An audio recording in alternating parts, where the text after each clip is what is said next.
Picture this. London, the year 1888. It wasn't the shiny, bright city you might imagine. Instead, it was a place filled with thick, soupy fog that rolled in from the River Thames. This fog was so dense that you could barely see your own hand in front of your face. Horses and carts clattered over bumpy cobblestone streets, their lamps cutting weak yellow beams through the gloom. The air was thick with the smell of coal smoke from thousands of chimneys, making everything feel a bit grey and grimy. It was a city of amazing inventions and grand buildings, but also a place of deep shadows and hidden corners, perfect for secrets. In the heart of this bustling, smoky city was a district called Whitechapel. This wasn't the posh part of London where rich folk lived in fancy houses. Oh no, Whitechapel was a crowded, noisy and rather poor area. Its narrow streets and alleyways twisted and turned like a tangled ball of string. People from all over the world lived there, all crammed together.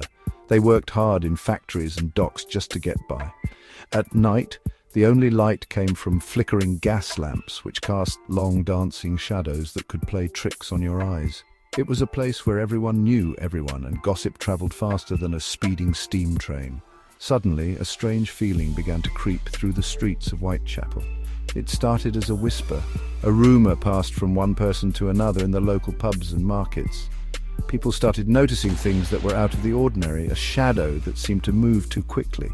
A strange figure spotted, disappearing down a dark alley. At first, most people brushed it off. London was a big city, after all, full of peculiar characters.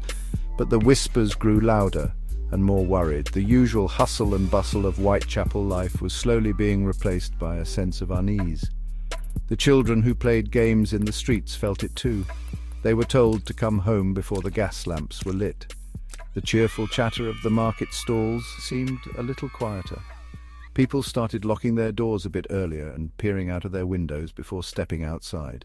The fog, which was once just a normal part of London life, now seemed more menacing, as if it were hiding something sinister. A chill had settled over Whitechapel, and it had nothing to do with the autumn weather. Something was not right, and the whole neighbourhood could feel it in their bones. The source of all this worry was a mysterious person who was given a very spooky name, Jack the Ripper.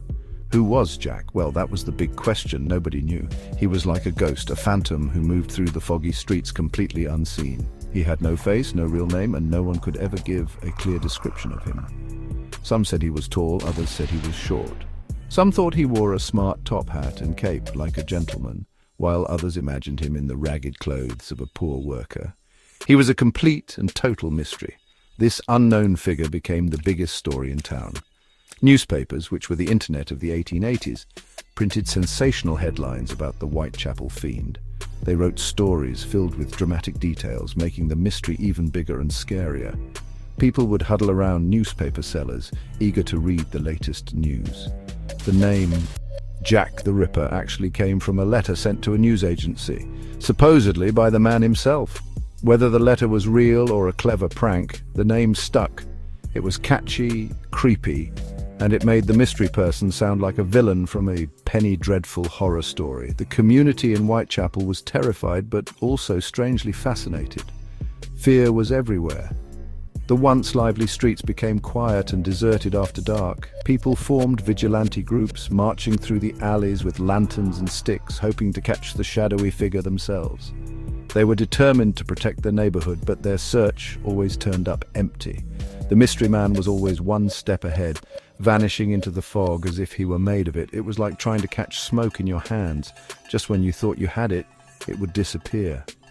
But it wasn't just fear that filled the air. There was also a huge amount of curiosity. Who could this person be?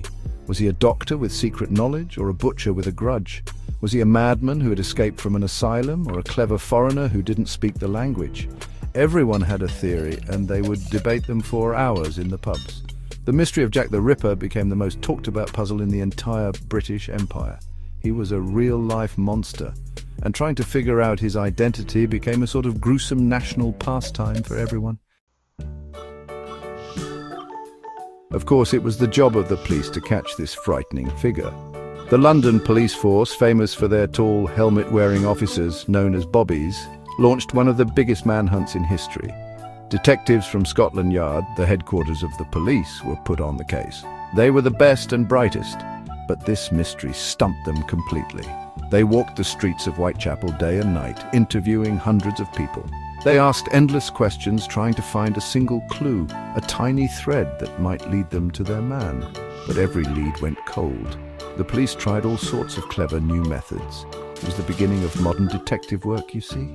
They took photographs of the crime scenes, which was a very new technology back then. They drew detailed maps of the area, marking where strange events happened. Some detectives even tried to create a profile of the person they were looking for, guessing what kind of job he might have or where he might live. They even dressed up in disguises, pretending to be ordinary citizens, hoping to catch Jack the Ripper in the act. But the mystery man was too clever, too elusive, and seemed to know their every move. The public grew frustrated with the police. The newspapers printed cartoons making fun of the bobbies, showing them as clumsy and clueless, always running in the wrong direction. People wrote angry letters demanding that more be done to make the streets safe. The police were under enormous pressure to solve the case and stop the panic. They arrested and questioned dozens of suspects. Butchers, doctors, shoemakers, and foreign sailors were all brought in for questioning, but each time the police had to let them go. There was never enough evidence to prove anyone was the real Jack the Ripper. Despite all their efforts, the police failed. They chased shadows and followed false leads, but the real culprit was never caught. The files on the case grew thicker and thicker, filled with witness statements, police reports, and hundreds of letters from the public claiming to know the killer's identity. One of the biggest problems was the fog and the maze-like streets of Whitechapel. It was the perfect hiding place. The mysterious figure could simply melt into the darkness, leaving the police scratching their heads and the people of London feeling more scared and helpless than ever before. Then, as suddenly as it all began, it stopped. The strange and frightening events in Whitechapel came to an end. The mysterious figure of Jack the Ripper simply disappeared. Did he die? Did he move to another country? Or did he simply decide to stop his wicked ways? No one knew. The dark cloud of fear that had hung over the East End of London slowly began to lift. People started to feel safe on their streets again. The gas lamps no longer seemed so sinister, and the fog was just fog once more. But the mystery he left behind was bigger than ever. Because Jack the Ripper was never caught, he became more than just a criminal. He became a legend. His story was so shocking and so mysterious that people couldn't stop talking about it. The case was officially left open, a giant, unsolved puzzle sitting in the police files. The names of the detectives who tried to catch him were remembered, but only because they'd failed. The real star of the show was the phantom they could never find. He was the ghost in the machine, the ultimate villain who got away, which made his story even more famous. Even today, well over a century later, the mystery of Jack the Ripper is still alive. People all over the world are fascinated by the story. Hundreds of books have been written, each one claiming to have finally solved the case. Authors, historians, and amateur detectives, sometimes called ripperologists, have pointed the finger at all sorts of suspects, from famous artists to members of the royal family. They study the old police files, analyze the letters, and debate every tiny clue, hoping to be the one to unmask the ghost of Whitechapel. So, the story of Jack the Ripper isn't really about the terrible things that happened, it's about the mystery. It's a real-life horror story where the villain was never unmasked and the last page is missing. He remains a shadow, a question mark in history books, and a spooky tale to be told on a dark and foggy night. His identity is London's greatest secret, and the fact that we will probably never know the truth is what makes the legend of Jack the Ripper a story that will likely be told forever. And that, as they say, is that.